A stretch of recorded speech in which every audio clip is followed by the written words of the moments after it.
The following is rated not safe for work. It contains strong language, adult situations, and lots of spoilers. Discretion is advised. In the criminal justice system, cinematic-based offenses are considered especially heinous. The dedicated attorneys who investigate these villainous films are members of an elite squad known as the Reels of Justice. These are their stories.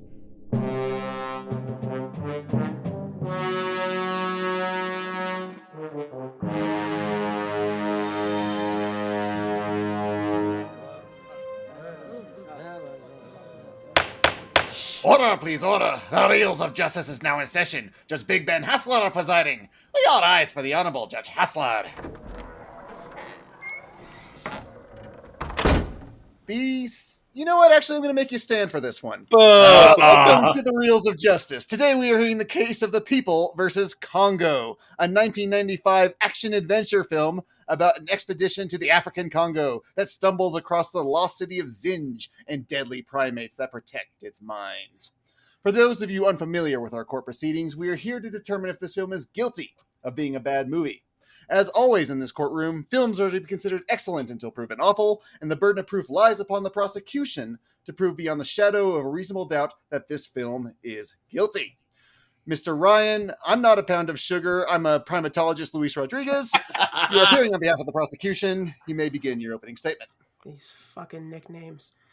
Your Honor, Your Honor, defense counsel, ladies of the jury, the case we have before us is one of the most savage crimes ever perpetrated by one movie in the history of the state of California. The evidence will prove beyond a reasonable doubt that the defendant, Congo, is guilty of not only being crappy, but of first-degree shittiness.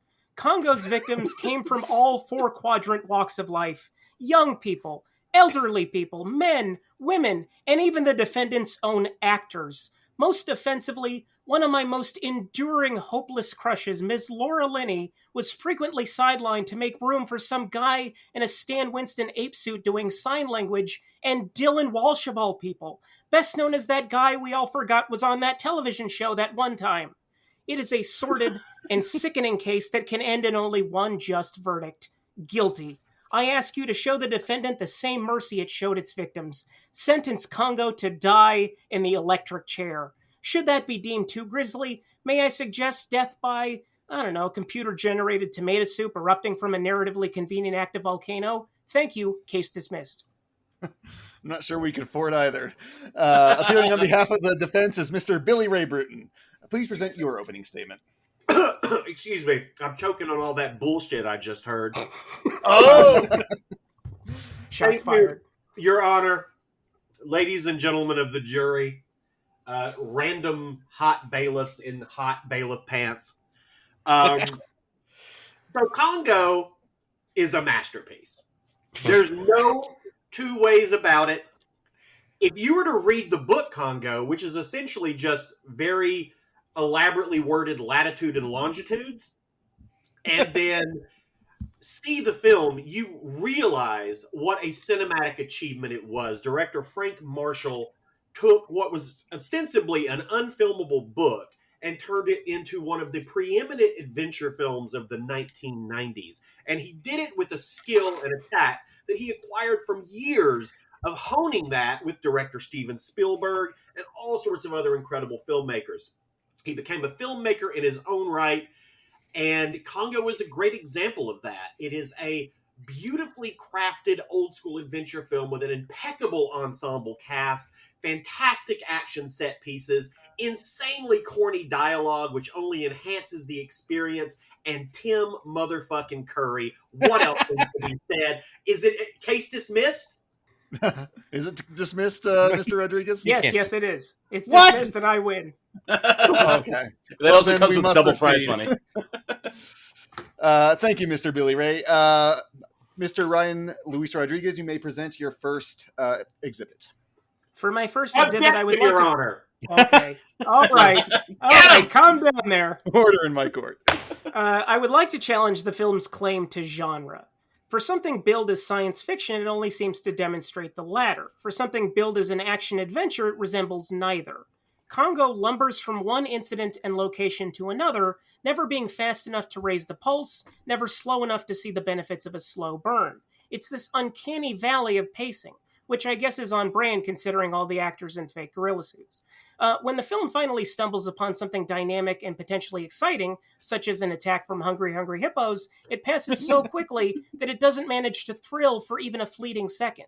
It's clear that director Frank Marshall, along with the entirety of Hollywood, is chasing the ghost of Jurassic Park, but without a firm footing or the consummate skills of a director who's a master at staging.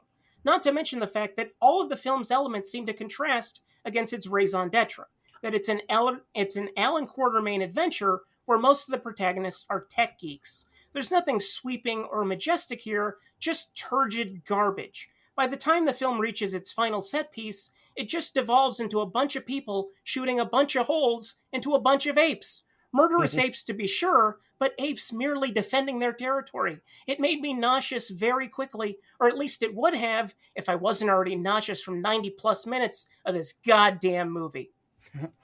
I, for one, like tech geeks. But hey, Mr. Billy Ray, would you care to rebuttal? Is the pacing all over the place? I would say that the pacing is not only not all over the place, I would say this is actually a pretty tight and lean little movie, given all of the plot that the book requires that it actually provides.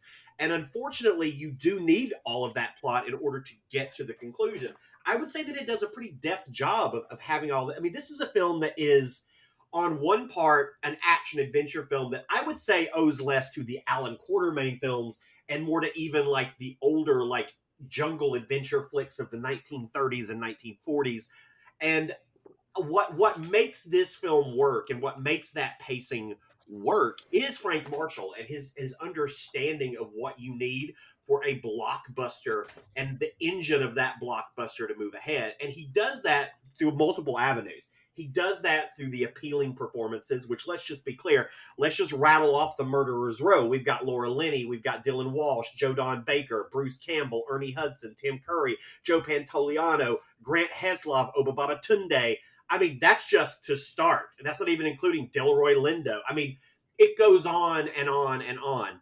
And those performers are all so appealing and they're all firing at the top of their game that they really make this film seem like a 90-minute movie when it's not. It's not much longer than that, but it's certainly not a 90-minute movie. And let's be clear, I also want to take issue with the reference to the men who are playing the gorilla. It is not men playing that gorilla. It is a woman named Misty Rosas, and she is incredible as Amy the gorilla. And you know what? This is a little bit of a tangent off of what was just discussed, but let's just be clear. The fact that Stan Winston in this film made a goddamn practical animatronic gorilla and made it as successful as it is astonishing and is still, whenever I watch the film, and I watched it last night for probably the 1,000th time, I am always impressed at how much that gorilla doesn't bother me, because normally when I'm watching films and it's an animatronic creature, I know that the gears are working. And even though obviously it's an animatronic gorilla, because, you know, no real gorilla would drink martini. They only drink gin and tonics. The fact that you watch it and you're not constantly thinking and that you're watching something animatronic is a huge accomplishment. And that certainly goes to Stan Winston and his talent.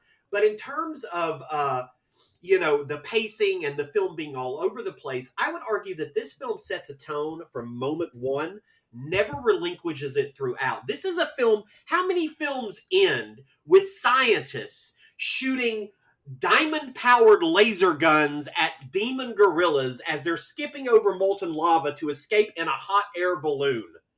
You don't get gifted Yes. that sort of cinematic bounty every day. And when it is gifted to us, we need to appreciate it. We did not appreciate it when it was released. But now, all of these years later, we should be able to look back and say, yes, Frank Marshall, yes, you made the definitive movie of the 1990s. Oh, boy. That's going to be a hard one to back up. Mr. Rodriguez, your next exhibit, please. Well, since the defense mentioned a few other points that I was planning to make later, I'm just going to move them on up. For my next exhibit, I'd like to talk about the cast of this film. Talk about wasted potential and puzzling decisions. First off, in 1995, we're still killing Bruce Campbell after only one scene. Come on! This movie should be more like Maniac Cop and less like Maniac Cop 2, I say. Second, Bruce Campbell is supposed to be Joe Don Baker's son? What the hell is that about? Speaking of everyone's favorite alcoholic schlubby cop, Joe Don walks into every one of his handful of scenes bellowing, "I'm the bad guy, folks! Villain coming through! I'm twisting my mustache because I'm bad!" While frequently mislabeled as a bad actor, Baker contains multitudes, which makes his one-note performance distressing. Also, why is Laura Linney given top billing when in fact the real star of this picture is Dylan Walsh, a black hole of charisma who looks like even Stevens era Shia LaBeouf after 3 hours on that beach that makes you old? I love Tim Curry, but why does his attempt at a Romanian accent sound like an impersonation of Count Chocula, or at least what I imagine Count Chocula sounds like? I feel like Ernie Hudson was cast just to make the pun, "I'm your great white hunter, and yes, I'm black," which is just shameful. The only person who seems to perfectly straddle the line between serious and camp is Delroy Lindo, who sadly disappears after one scene. One!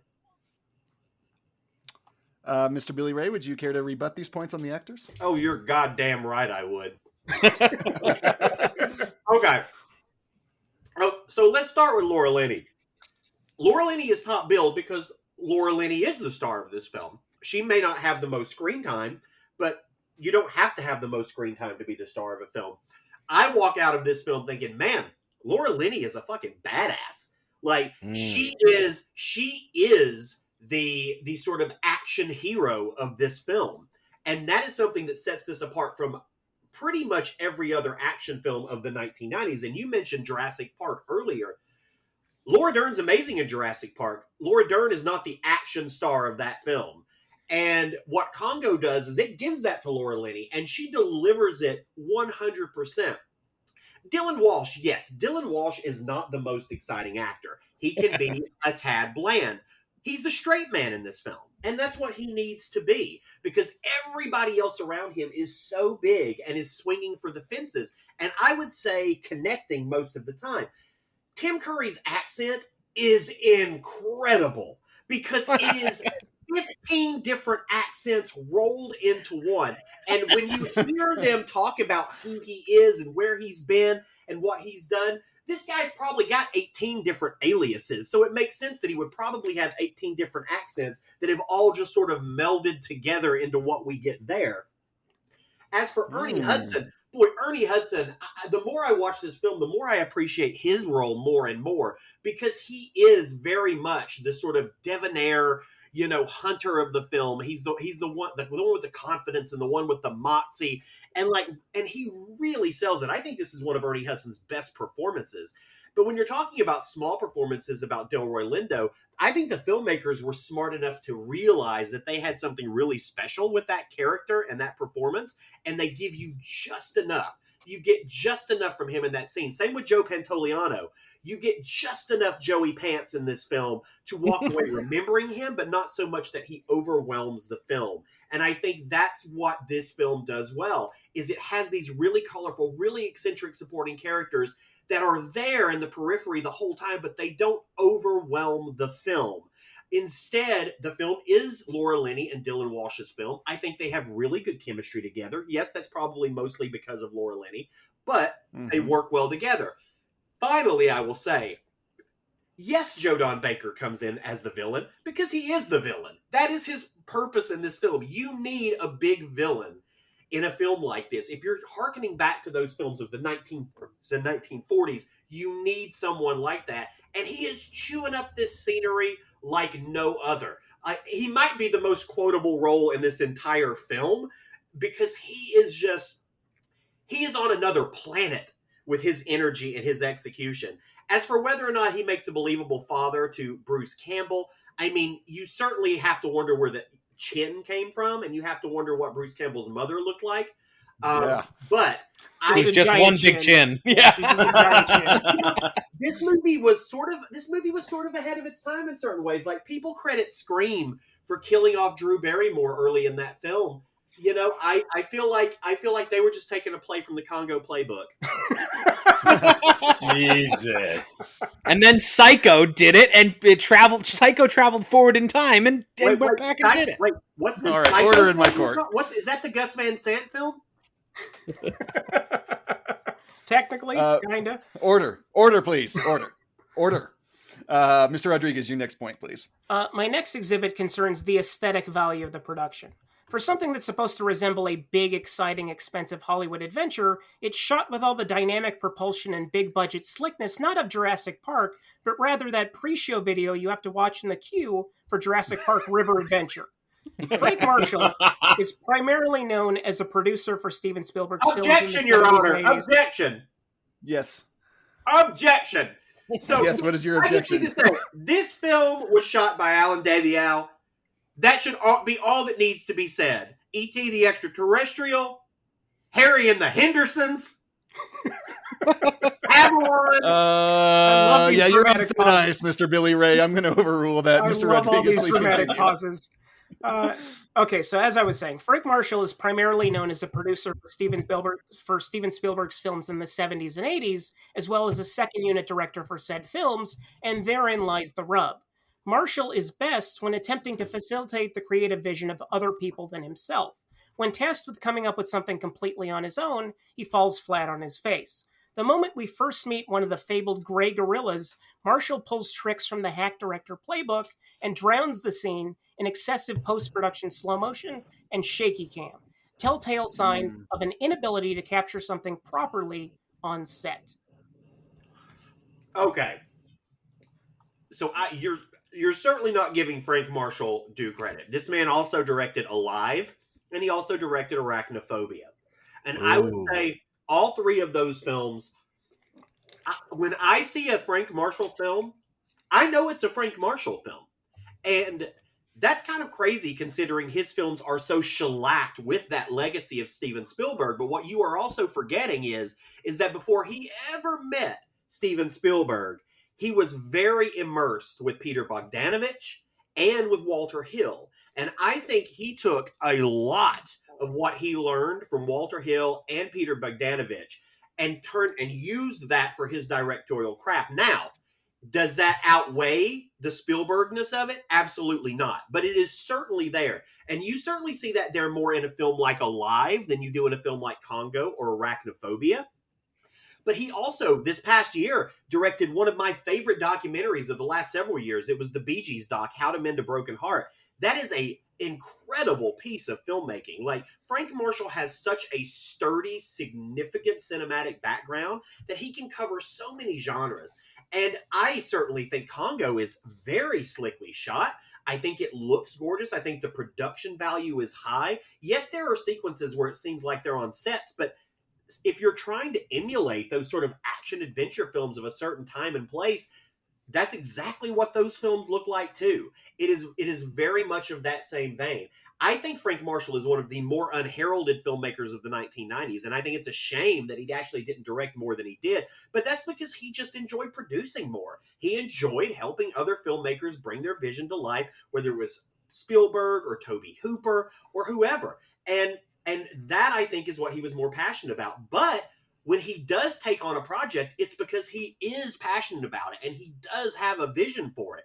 And, you know, as far as I'm concerned, his first three films out of the box, Alive, Arachnophobia, and Congo, were all hits. They all succeeded. I would say, personally, Congo is my favorite of those films, but I have a huge love for Arachnophobia as well. And I think Alive is a really solid film too, though maybe a little difficult to watch sometimes because of the content. But any idea that Frank Marshall doesn't know how to film something just because he was a producer first, I think that is balderdash. Absolute balderdash. Mr. Rodriguez, do you have more points on this line of thought? No, I do not. Although the Bee Gees documentary will come up later. I'm just saying that. Oh, cool. It's staying alive? Yeah. Yeah. Good one, Judge. Yes, Judge. Good one. For my fourth exhibit, I'd like to discuss the film's abundance of ludicrousness. Most damningly, the film fails up to its potential of camp classic, which is strange because it frequently dabbles in failed seriousness yet not of enough entertainment value to follow through. The plot has something to do with King Solomon's mines and a legendary blue diamond that's supposed to, I don't know, be instrumental in developing a super powerful communications laser, one that also seems to be capable of obliterating satellites with ease. And if that doesn't sound stupid enough, it's made more ludicrous through the narrative focus on a gorilla capable of sign language, one that is apparently allowed to imbibe alcoholic beverages on special occasions. As soon as this moment transpired, I was struck with a vision of how to make this the greatest movie ever. Okay, you ready? Turn Amy the gorilla into a raging alcoholic, and I'm already 100% on board.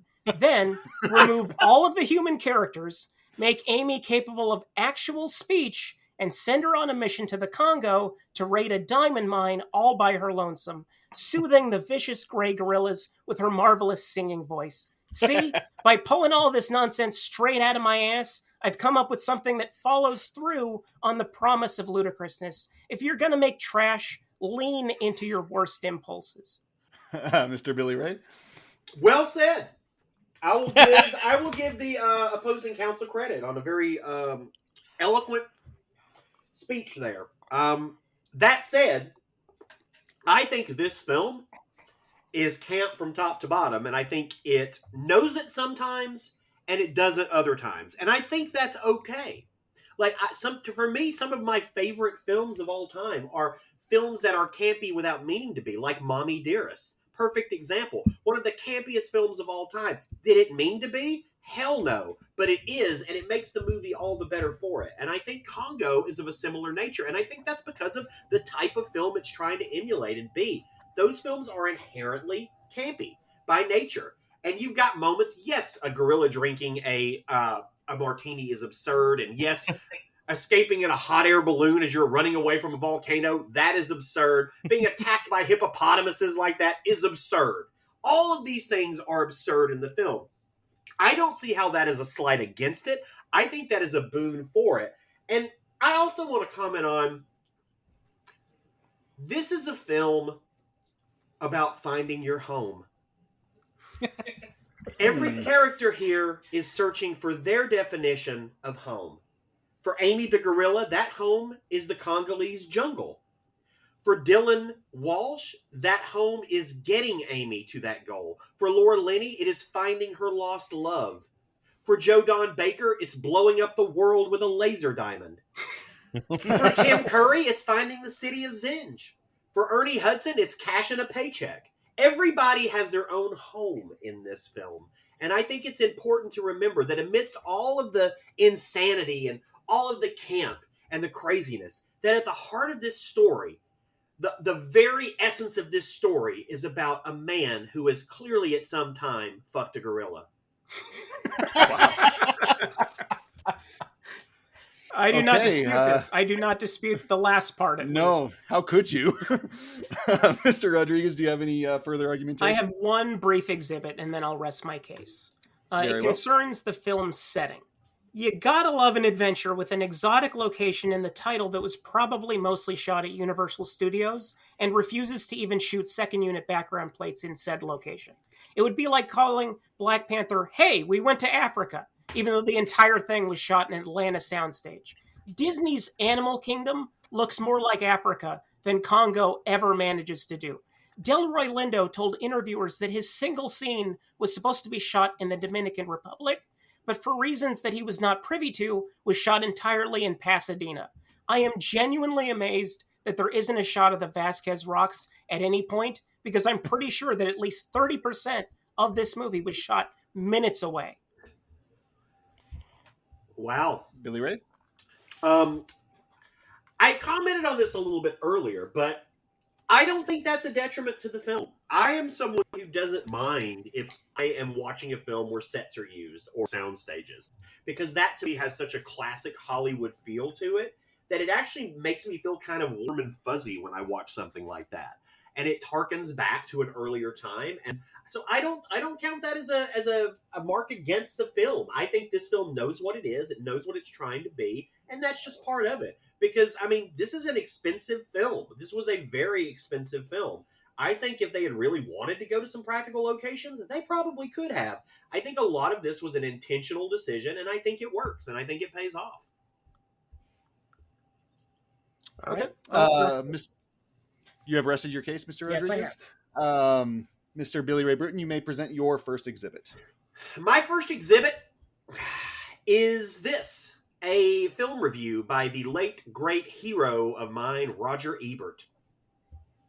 Congo is a splendid example of a genre no longer much in fashion, the jungle adventure story. Perhaps aware that its material was already dated when Stuart Granger made King Solomon's Mines in 1950, the filmmakers have cheerfully turned it into an action comedy, and the actors have gone a step further, treating it like one of those movies like Beat the Devil that is a put-on of itself. The result is not a movie that is necessarily very good exactly, but it's entertaining and funny, and that is all that it meant to be. False sophisticates will scorn it, real sophisticates will relish it. Mr. Rodriguez, do you go against the word of the holy Roger Ebert? Yeah, I gotta criticize old Roger over here. So, in that review, he states that it's not good, right? I mean, isn't that what we're here to decide? If this movie is good or bad? We're here to decide if it's good or great. And I would say that it's great. Well, you got me there. I didn't realize that's what this podcast was about, despite being here for a year. But okay, if you say so, you say so. Oh, is it my turn Mr. for my Billy Ray, next did you have another exhibit? Yeah, Yes. go ahead, Billy. Go ahead. Okay. So, one of the things that I appreciate most about this film, and I've seen it now well over 100 times. Probably. Oof. And yeah. Oof. No oops. No oops at all. I really enjoy the sort of goofy comedy thread that sort of is woven throughout this entire film. And you use the word camp, and there is camp in this film, and it is unintentional camp, which I believe is okay. But there is also a really, I think, great sense of humor in this film. And it starts sort of at the very beginning. I mean, what's more funny than Bruce Campbell being in anything? And then it sort of it goes all the way through. And a lot of that humor comes from Tim Curry. A lot of it comes from Amy the Gorilla herself. Ernie Hudson, I would say, is sort of the comedic rock of this film. And just in his very sly and almost deadpan delivery. And that's something that I responded to when I saw this when I was a kid. I went and saw this in theaters. And I used to go with my aunt and uncle to Panama City Beach every year. While they were out gallivanting on the beach, I would go across the street to the multiplex and I would spend all day in a movie theater because that's what I did. And this was a movie I saw there. And when I got home, I probably saw it another 2 or 3 times in theaters.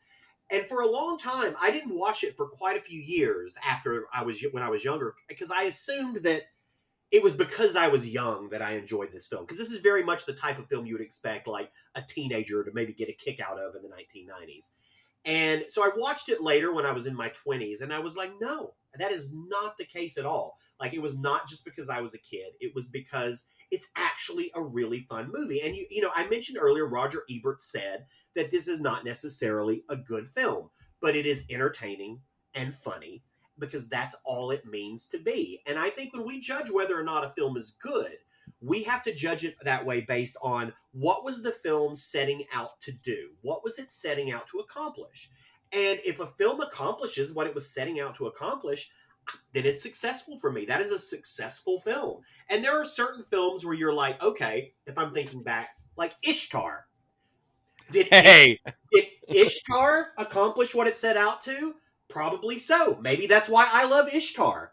I feel like Congo knew what it was every step of the way. It knew it couldn't be the book because the book was unfilmable. So it knew it had to take the spirit of that book, infuse it with that energy from the 1940s and 1950s, and produce what I think is obviously, arguably, an exceptionally engaging piece of entertainment.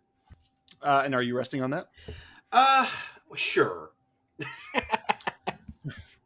All right. Both the prosecution and defense have rested their cases. Mr. Rodriguez, you may present your closing argument.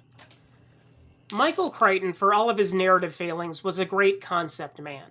Nobody could touch his ability to come up with an intriguing, fresh idea and milk it accordingly. selling it to Hollywood to allow greater writers than himself a crack at turning his concept into a mainstream crowd pleaser. But Congo, based on his 1980 novel, is the exception. A fetid, poor excuse for an Alan Quatermain adventure with a truly troubling lack of excitement or cohesion. If anything, director Frank Marshall should stick to what he's good at, making documentaries about the Bee Gees and producing. On second thought, he was partially responsible for the Twilight Zone accident, so never mind. Let's just stick to the Bee Gees. Ernie Hudson says at one point during the film that the 20th century sucks, and he may be right. Congo certainly does. Thank you. Case dismissed. Thank you, Mr. Rodriguez. Mr. Billy Ray. Well, so I would first say that in that statement, the prosecutor is basically dismissing the film Arachnophobia, which I think is in itself a crime against nature.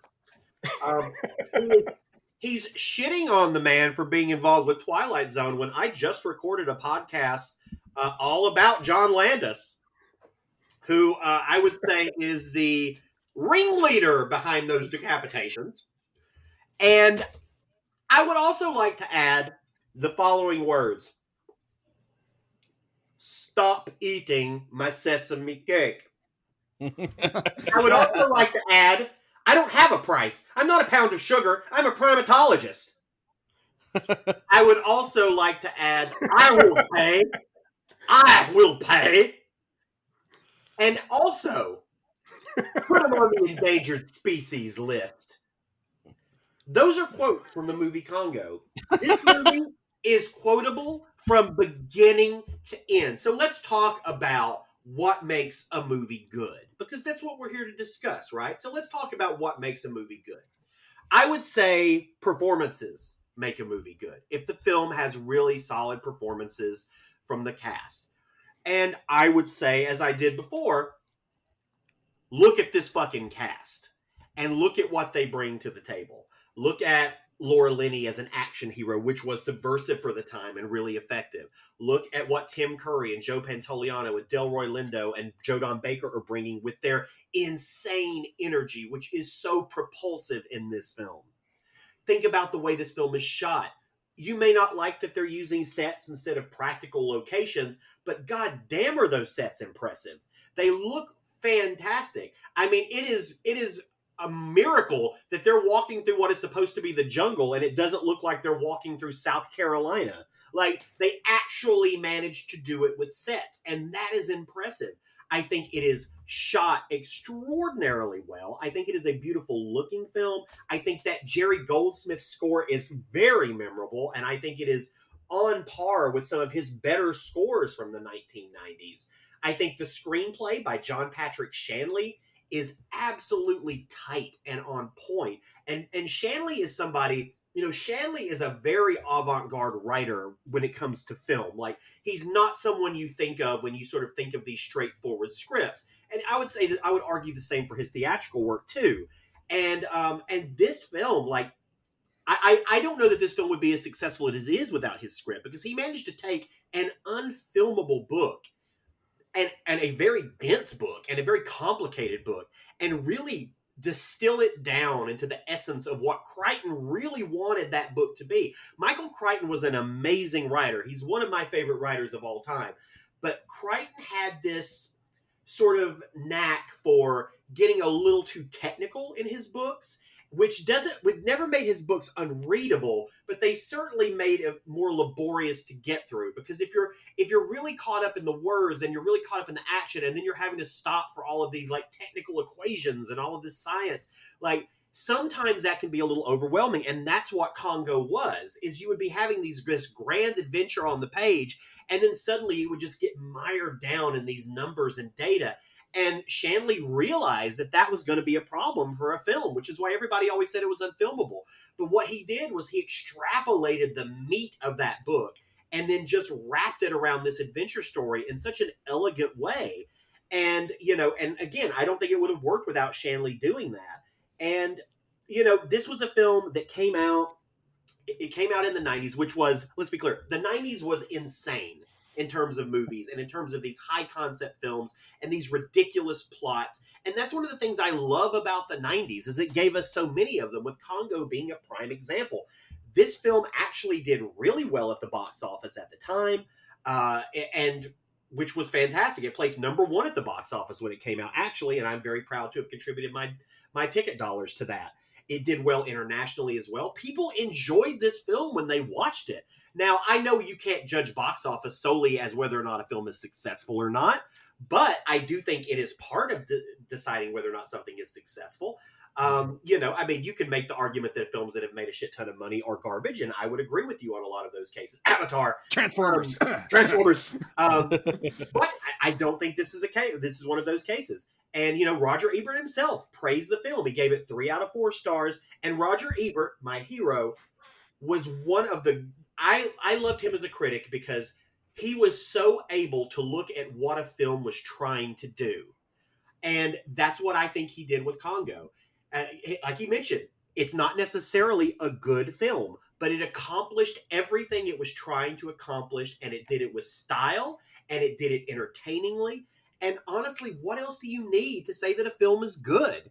And honestly, if Roger Ebert says a movie is good, that's good enough for me. All right. Thank you, Mr. Billy Ray. Members of the jury, Mr. Robb Maynard, Mr. Dylan J. Schlender, and Mr. Big Ben Haslar. You have all heard the facts concerning this case. It is now up to you to determine if this film is guilty of being a bad movie. The bailiff will escort you to the deliberation room to render your verdict. I got in a fight with a gorilla once. It's why I'm no longer allowed in the Shanghai Zoo. That poor gorilla. I bet he probably picked the fight with the bailiff, I'm thinking. I'm just glad we're finally in the deliberation room. That judge didn't let us sit down the whole case. God. I know. What a mean guy. Yeah, no kidding.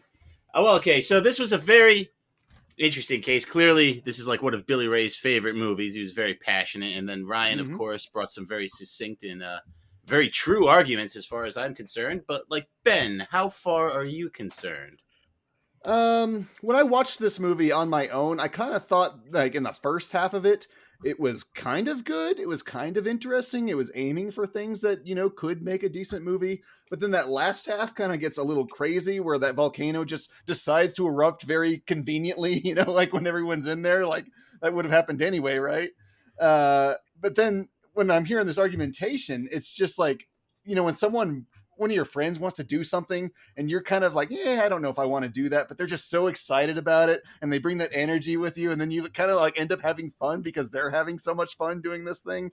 It kind of pulled me a bit more towards enjoying the performances in this movie, which I didn't quite enjoy when I was watching it on my own. All right. That's fair. I want to hear from Rob next. Rob, tell me your thoughts here. I agree with Ben. I think the first half of this movie has tons of momentum because they keep introducing all these tremendous actors, even in small parts. Joey Pants comes in for just a couple of minutes, and then his new official name. But he knocks it out of the park. He's got a small part, but he kills it. Joe Don Baker does a great job for the little part that he has. Delroy Lindo. They didn't need to cast these actors in these incredibly small parts, but they did. But I do think it starts dragging more in that second half, especially after we meet the gray gorillas. That you're really looking forward to that. And I think Ryan nailed it. I really did hate the shaky cam they did when the gorillas showed up, because it was so this must have looked terrible, so they decided to apply all this after effect on it. Which is funny, because I know one thing we pointed out, Maynard, the first time they show the laser, they're doing it through the satellite footage, so it could intentionally be grainy. And we're like, oh, that's pretty smart to hide your effect if it's not good. And then they go to that shaky cam, we're like, well, that was not as smart. Yeah. So what I was thinking, it's very similar to you guys. First half, I do like how dynamic it is. I like the cast of characters being built up and introduced and all that. I loved Amy, the gorilla. Everything she did was just hilarious. I think Amy, one thing we argued about is who's the main character. The main character is Amy. Amy is the main character of this movie. It's all about Amy getting home. It's all about everyone using Amy to get what they want. and she's definitely the most interesting character. She's the one that saves the day. She's the hero of this movie. She's the main character. Yeah, I mean, if you want to say she's the main character, I don't think it's really important who the main character is in a movie like this, just because you've got so much going on. It wouldn't sway it if it's a good movie or a bad movie. Yeah. No, it did. I just want to give Amy the gorilla credit. And I love that. That's what I just said. Like, Amy was one of my favorite parts of the whole movie. And then I do feel like when they get to the Lost City, it just kind of grinds to a halt, and you kind of lose some of that, snappy, funny tone that you had. And now the gray gorillas are murdering everyone. And, it's just one fuck of a bummer, man. Well, it leaves being an adventure film and kind of goes into being a bit of a horror. Yeah, and I don't think they needed to do that. I mean, obviously you could kill off a couple people and everything, but like, I don't know if the brutality suited the direction that the movie had been heading. We talked about the director's previous film, Arachnophobia, which maintains kind of that lighthearted tone, even when it gets very serious towards the end, where he's confronting, like the Spider Queen and things like that. So like the ramp up is there. It's not just like this sudden thud that we get in Congo. Well, the kinesis really dies, right? Because they stop moving, right? Because it's a traveling adventure before that. Then they finally come to one stationary place, and the energy. And I agree with the prosecution. Stagnant. That set is terrible. I mean, not terrible, but it's not. You're aware it's a set, and that kind of takes you away from the movie. Objection. No, you're not allowed to object in here. You're not allowed in this room at all. Yeah, we got to secure that door. I don't want any more jury bribes. I thought it was the bathroom. It is the bathroom, but it's not. You're allowed to pass through to the bathroom. Any final thoughts before we start locking in some verdicts? I don't think the performances are bad. I know that the prosecution really ran them down. I think Tim Curry is great in this, even if his accent is pretty inconsistent, because he's supposed to be funny. Love him so much. He's supposed to be funny, to expect some serious performance out of Tim Curry is. But this is a movie unfair. about like guys marching through the jungle, and you're like very aware that this guy is a character. Like even if this were like real life and some guy was talking like that, you'd be like, no, that's not your real voice. It's not believable. It's also a movie about a gorilla who drinks martinis and parachutes out of airplanes. And smokes cigars. We never mentioned that. I did like Ernie Hudson jumping out of the plane with Amy strapped to him. It's like I thought Ernie Hudson is terrific. And I will never say anything bad about Ernie Hudson. And as much as we want to talk bad on Tim Curry, the moment of intensity between Hudson and Curry at like the airport is is very believable and very real and very good. So I thought and Tim Curry and the Sesame Cake guy. Delroy Lindo. Yeah, Delroy Lindo, which, as Ryan pointed out, was a very good performance. So Delroy Lindo usually delivers. I think this movie has flaws. I don't think it's the performances. It almost certainly is the dialogue, but the direction. Yeah. In which case, maybe it's the effects that were weak there, and the direction tried to cover it up, though. Yeah, I can buy that. Yeah. And the buck stops with the director. I mean, they spent so much money on it, just reshoot it, damn it. It's like, come on. Gosh. Lock it in, Maynard. Oh, I don't want Okay, wait. We'll make Ben lock it in first. Ben, lock it in. Okay. I had not seen this movie since it came out, and I have to say I remembered a lot about it. I remembered Amy in the sign language glove. I remembered the gorillas throwing eyes. I remembered the damn lasers. It stuck with me. So while if we are deciding if it's a good or great movie, I can't get on board with that. The Defender may have flown a bit too close to the sun there, but I don't think it's bad. I think it's close. So I'm leaning towards not guilty. What do you mean leaning? I said lock it in. I'm the foreman. You have to listen. No. To me. I mean, it's not like a firm stance on my part, but it is. I'm going not guilty, but it's not. It's a soft not guilty. It's a soft not guilty. Yes. Okay, I got you. Speaking of soft things, Maynard, what are you thinking? There is a lot to like about it, but man, that second half really does drag the kinetic energy down, and maybe it's because they stop introducing all the fun characters, and maybe it's because the gray gorillas are so disappointing, although the idea is wonderful. I think the execution isn't there. I'm going to go guilty. All right. And the more I think about it, and having listened to the case, it was a great case, and Ryan said a lot of things that I agree with. I mean, just the way it kind of ends with that thud. I'm going guilty as well, but it's a soft guilty. No, you are very soft. I try.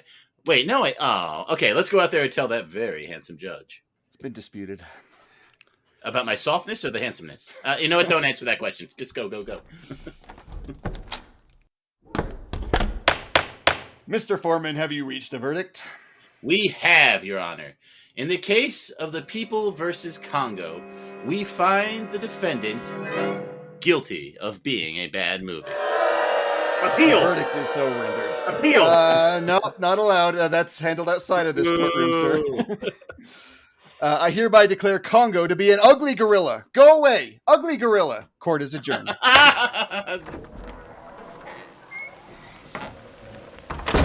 Hello, this is Tim Curry's accent from that one movie, reporting to you live from outside the Reels of Justice. Ryan Luis Rodriguez, will you care to share your thoughts on the jury's verdict? Well, I've always wanted to talk to Yakov Smirnoff, and I'm really glad that he's here right now. But I have to say, you made the wrong fucking decision. I did not make the better case here, and I am quitting in solidarity with Billy Ray. Then I see there is no pleasing you. And here comes Billy Ray Brewton. Excuse me, could we get a word on how you feel about today's verdict? Yes, random actor from a Mel Brooks movie. I'm very devastated by this verdict. I think it will go down as probably one of the worst rendered verdicts since O.J. Simpson. I think Roger Ebert is rolling over in his grave. I think Amy the gorilla is rolling over in her grave because, let's be clear, that gorilla is dead. That gorilla got killed by another gorilla 5 minutes after they left the Congo. No! I think cases were made eloquently on both sides. I would say that if I were to be able to lodge an appeal, which obviously I can't, because there was one of the jurors that I hear, because I wasn't privy to actually hearing the deliberations, but I hear that there was one who voted guilty, but it was a soft guilty. And I would implore them to search their hearts and ask themselves, did I have fun watching this film? Did I have an entertaining time watching this film? Even if the third act had problems, which, let's be clear, most third acts have problems. Did I have fun watching this film? Did I enjoy myself? If the answer was no, then absolutely, firmly stand by the guilty verdict. But if the answer was yes, I did have fun watching it, I just don't understand the verdict. And now I will jump off the top of the Queensboro Bridge.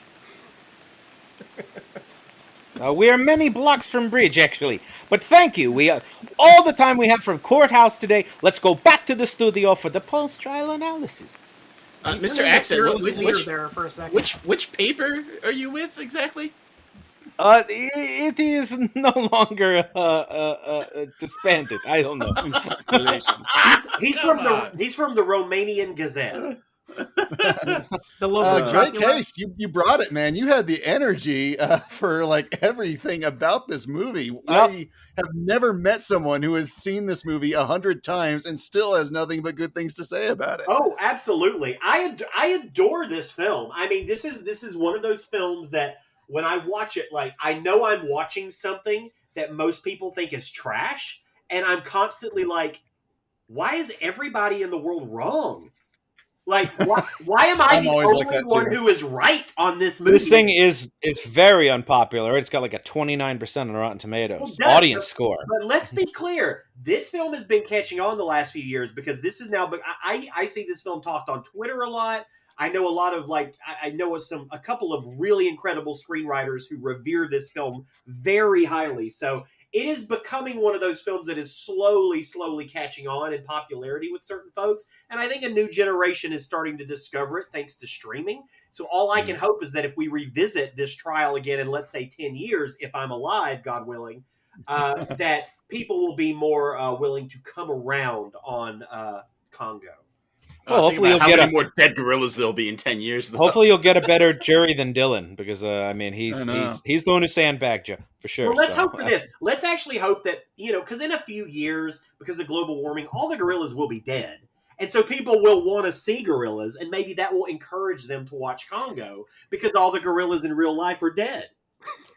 Maybe they'll do Star Trek 4, but with gorillas instead of whales. That would be cool. We got to shame people into making their opinions known. We're going to do a Harambe movie eventually.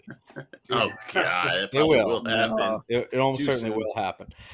So, Billy Ray, what's been keeping you busy lately? What have you been up to? Jesus Christ, that's a loaded question. Let's see. Well, I just moved to Seattle from Los Angeles. I started a new job here. I'm the managing director of an awesome queer film organization called $3 Bill Cinema, and we put on the Seattle Queer Film Festival, which is actually in October. So I have been really slammed with trying to make that festival as kick-ass as possible. I'm also, I also do Scripts Gone Wild, which some of you have been privy to participate in, and we've been a little bit of an up and down hiatus with that because of me moving and a bunch of other stuff. But we are getting ready to do a virtual read of Wayne's World for Skyline Indie Film Festival on September 11th. And then we're also doing our first live read in 2 years at Fantastic Fest coming up in September, which we're really excited about. It'll be our third time being at Fantastic Fest. And just for people who aren't familiar with Scripts Gone Wild, tell us what. So it's a script reading series. We get a bunch of sort of celebrities and folks together to read a film script, and it's a drinking game. So anytime someone fucks up, they have to take a drink, and each one benefits a different charity. So we're trying to raise money for some awesome folks, and we've had some cool folks participate, like Joel McHale, Perez Hilton, a lot of horror folks, Kane Hodder, Tiffany Shepis, Barbara Crampton. Like, we get some really cool people to do it. And you had Batman, Diedrich Bader. That's right. We did that. We did do Batman. Diedrich Bader did Beetlejuice. He did Beetlejuice. I'm saying, but he is Batman. Well, yes, exactly. And you just let a secret out. Good one, Rob. We've had some really awesome people on there. It's a lot of fun to do. I'm ready to get back into live Scripts Gone Wilds. But then I also host a podcast myself called Movies with Gravy. We talk about new releases, under the radar new releases, and then we talk about the films that we believe probably inspired them. And so we've got a lot of cool stuff up there for Movies with Gravy, where I'm recording new stuff all the time for that. And between the festival, Scripts Gone Wild, Movies with Gravy, and fortunately being asked by awesome people to be on their podcast, I stay pretty busy. Yeah, no, it sounds like it, for sure. And we always ask our guests for a recommendation of a movie that you think people should check out. So what is a movie people should see? The one that I've been harping on the last year is The Kid Detective. That's a sort of a comedy noir starring Adam Brody. It's by the producing team who did The Dirties a few years ago. And it's basically about this kid detective. He was like an Encyclopedia Brown type when he was younger. He solved all these mysteries for the town, but now he's in his 30s. He's like an alcoholic, and he's trying to figure out what to do with his life. And he's still solving these rinky-dink cases when he gets asked to investigate the disappearance of this high school girl's boyfriend. And it just takes him down this sort of weird, funny, tragic sort of dark spiral. And I it was one of the most impressive films I saw last year. They got very little attention. And so anytime I can, I'm banging the drum for The Kid Detective, because I think it's a really special film. Oh, it sounds cool. I like those sort of new takes on noir films. Absolutely. And Adam Brody is just so good in it. Like, I've been a fan of his since the OC. Like, I'm a big OC fan. And I think Adam Brody's a really great comedic actor. And this gives him a chance to really showcase those comedic chops, but also dive into some more dramatic stuff. So it's a really good showcase for him.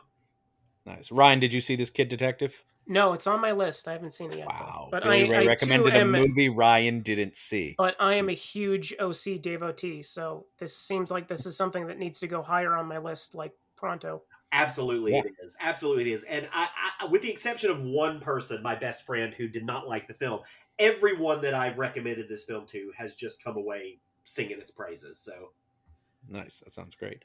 Ryan, you were the opposing counsel. So what is your recommendation? My recommendation this week has nothing to do with Congo. It is instead a science fiction picture from the previous decade, Peter Hyams' 1981 film Outland. It's set on a blue-collar mining colony on one of Jupiter's moons in the far future, and Sean Connery plays a marshal tasked with upholding the law in about as corrupt as environment as can be imagined. And it manages to kind of be like a searing critique of capitalism and a rare space western, and boasts some of the best visuals, I think, of that entire decade, which is not surprising considering who made it. It's currently for rent on and purchase at low prices on iTunes, Google Play, YouTube, and Vudu. Price to sell. Now, I see a lot of similarities to Congo. They're both mining communities. Sean Connery is in it, who famously plays Alan Quatermain. And they're both scored by Jerry Goldsmith.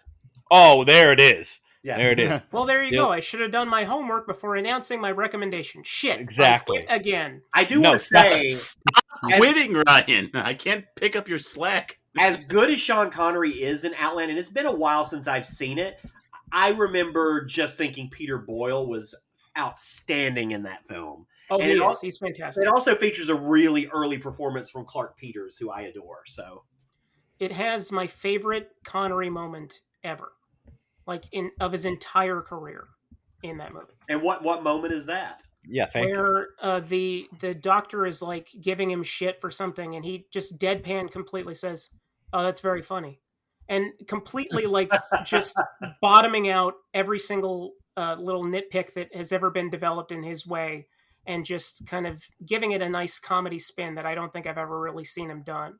And it's so good. I love that movie. Yeah, I mean, that whole movie came about because Peter Hyams wanted to make a Western. And so, what they did with that, I think, is actually really fun. This is another film that doesn't get a lot of love, weirdly, and I actually think it's a really well-made little science fiction film. Yeah, it was one that I didn't even really know existed until it was on 80s All Over. Yeah. And then I had to see it. And now I'm so glad that I was listening to that, because it's really a discovery. All right, Big Ben, what have you got? What do you think I got? I don't know. Come on, you know what it is. Nope. It's Jurassic Park. Of course it's Jurassic Park. The best Michael Crichton adaptation ever. Everything about this movie is right, except for the girl discovering something is a Unix system. That little bit sucks. But other than that, every choice is the right choice. From the design, not just of the park, but of the dinosaurs, the acting. You could just make a movie about the first act. Just stretch that out to the length of an entire movie, and I'd still be hooked. There is not a bad choice to be found in this film. It is one of my most favorite films ever. I challenge anyone to dislike it. It is amazing. Never seen it. Objection. I've seen the sequel. Oh, that one's good. Dylan, what have you got for us? My recommendation is 1988's Gorillas in the Mist. Starring Sigourney Weaver as Diane Fossey, we are treated to her life and study of gorillas, though the mist is largely ignored. Fossey has left a mighty legacy and valuable research, and I would remind our audience that her murder is still technically unsolved. So if you or anyone you know has any information, please call the appropriate authorities. She was murdered by Bob Fosse.